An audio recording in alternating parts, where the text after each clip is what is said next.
ప్రభువైన యేసుక్రీస్తు యొక్క ప్రశస్తమైన నామంలో హృదయపూర్వకమైన వందనాలు తెలియజేస్తున్నాను.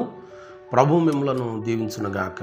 పరిశుద్ధ గ్రంథమైన బైబిల్ లేఖనాల్లో యోబు గ్రంథము 36వ అధ్యాయము 15వ వాక్య భాగంలో 16వ వాక్య భాగంలో ఒక చక్కటి మాట ఉంటుంది. అని అంటాడు, బాధలో నుండి ఆయన నిన్ను తప్పించును, ఇరుకులేని విశాల స్థలమునకు నిన్ను తోడుకొని పోవును, నీ ఆహారమును క్రొవ్వుతో నింపును అని చెప్తున్నాడు. ఇక్కడ దేవుడు మన యొక్క సమస్త యావత్ బాధల నుండి మనలను తప్పించేటటువంటి దేవునిగా, విడిపించేటటువంటి దేవునిగా ఆయన మనకి కనబడుతూ ఉన్నాడు.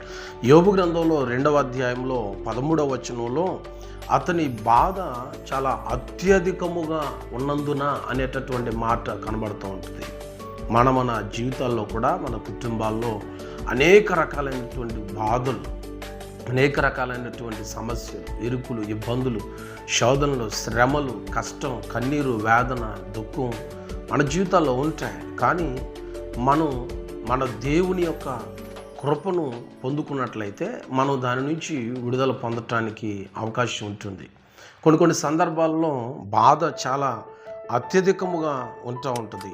లేఖనాలలో మనం చూసినట్లయితే యోబు గ్రంథంలో 9వ అధ్యాయంలో 28వ వాక్య భాగంలో నా సమస్త బాధలకు భయపడి వణుకుచున్నాను అని చెప్తాడు.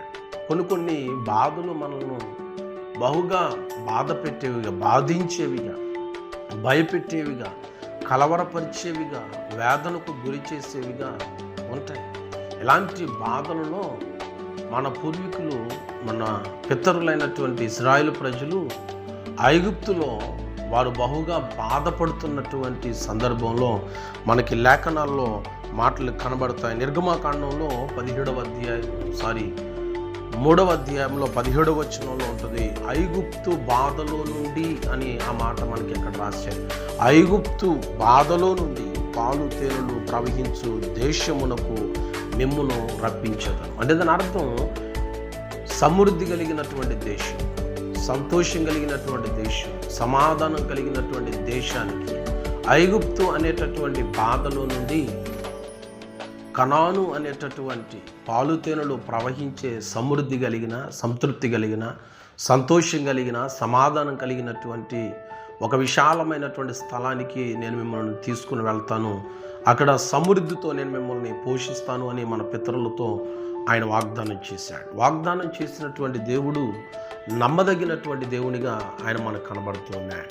కాబట్టి మన పితరులు వారి కలిగిన బాధలో వారు దేవునికి మొరపెట్టారు, ప్రభు సన్నిధిలో విలపించారు, కన్నీరు కార్చారు, మూలిగారు, ప్రార్థించేశారు.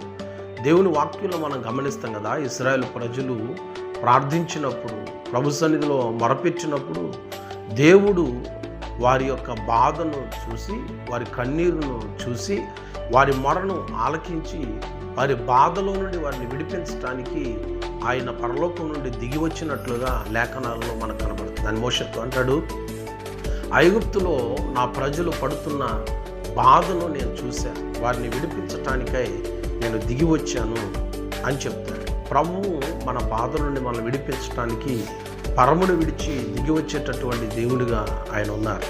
మన పాపంలో, మన శాపంలో, మన అతిక్రమంలో, మన దోషంలో మనం నశించిపోతున్నప్పుడు మనల్ని రక్షించటానికి ప్రభువైన యేసుక్రీస్తు కూడా పరలోకాన్ని విడిచి సిలువపైకి ఆయన దిగి వచ్చారు. మన నిమిత్తమై ఆయన తన ప్రాణాన్ని త్యాగం చేశారు, బలిగా అర్పించబడ్డారు, ఆఖరి రక్తబొట్టు వరకు ఆయన మన కొరకు కార్చారు. గమనించండి, దేవుని వాక్యంలో భక్తుడు ఇలా సెలవిచ్చాడు, ఆయన మన నిమిత్తం తన సొంత కుమారుణ్ణి అనుగ్రహించాడు, కాబట్టి మనకు కావలసిన వాటిని ఆయన అనుగ్రహింపడా అని వాక్యం చెప్తుంది. కాబట్టి మన జీవితాల్లో ఉండేటటువంటి లోటు, కొదువ, లేమి, ఇరుకు, ఇబ్బంది, సమస్యలు, మన యావత్ బాధలలో ఆయన మనల్ని విడిపించగలిగినటువంటి దేవుడిగా ఆయన ఉన్నారు. మన పితరులు ఎందరో ప్రార్థించి వారి బాధల్లో నుంచి, వారి కష్ట నష్టాల్లో నుంచి, ఇరుకు ఇబ్బందుల్లో నుంచి వారు దేవుని చేత విడిపించబడ్డారు, తప్పించబడ్డారు, వారు ఆశీర్వదించబడ్డారు, దీవించబడ్డారు, మేలును అనుభవించారు. మనం కూడా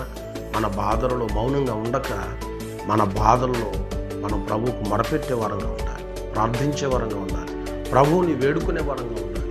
మనం ఎప్పుడైతే ప్రభు సన్నిధిలో మన బాధ నిమిత్తమే ప్రార్థన చేస్తామో దేవుని వాక్యం చెప్తుంది, ఆయన మన బాధల నుండి మనల్ని తప్పించేటటువంటి దేవునిగా ఉన్నాడు. కాబట్టి మీకు కలిగిన బాధలలో మొరపెట్టండి, ప్రభు ఇచ్చే విడుదలను పొంది సంతోషించండి. ప్రభు కృప మీకు తోడై ఉండనుగాక. ఆమేన్. చిన్న ప్రార్థన చేద్దాం. పరిశుద్ధుడైన దేవ, ప్రేమ కలిగిన తండ్రి, నీ వందనాలు, స్తోత్రాలు. ఉదయకాల సమయంలో ఎందరైతే ప్రభు ఈ మాటలు విన్నారో వారందరి మీద నీ కన్ను దృష్టి నిలిపి నీ సన్నిధి కాంతిని, ముఖ కాంతిని వారి మీద ప్రకాశింపించింది.